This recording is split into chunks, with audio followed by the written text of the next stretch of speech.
ভাই camera light না mobile আসি আসি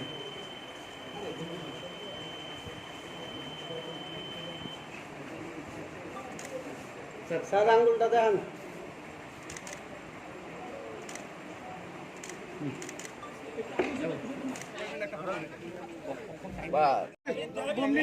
ত্রিপুরেশ্বরী মায়ের পবিত্র ভূমিতে ত্রিপুরেশ্বরী মায়ের আশীর্বাদ নিয়ে আমার ভোটাধিকার প্রয়োগ করেছি, আর সেই ভোটাধিকার প্রয়োগ করেছি দেশের প্রধানমন্ত্রী বানানো।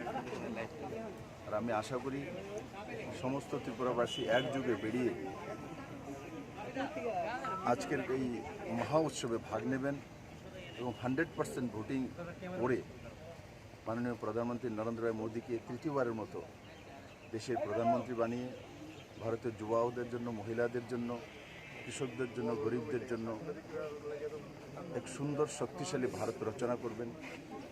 আমার পূর্ণ বিশ্বাস যে ত্রিপুরার সমস্ত জনসাধারণ ওই দিশাতে নিজের মতাধিকার প্রয়োগ করবে এবং এক সুন্দর শক্তিশালী ত্রিপুরা বানানোর স্বপ্নকে সাকার।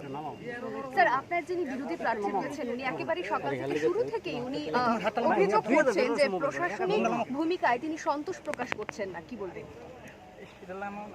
উনি তো এই ইলেকশন প্রচারে আমি একটি জনসভা করতে দেখিনি, যখন ওনাদের কাছে লোক নেই, মানুষ সাপোর্ট করছে না। কংগ্রেস সিপিএম এর যে অনৈতিক জোট ত্রিপুরাতে 50 বছর যাবৎ এরাই সত্তাধারী বিরোধী পার্টি হয়ে মানুষকে লুটতরাজ থেকে লুণ্ঠন থেকে সব কিছু করেছে।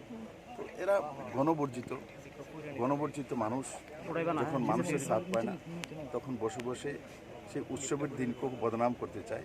তারই বহিঃপ্রকাশ, ফার্স্টেশনের বহিঃপ্রকাশ।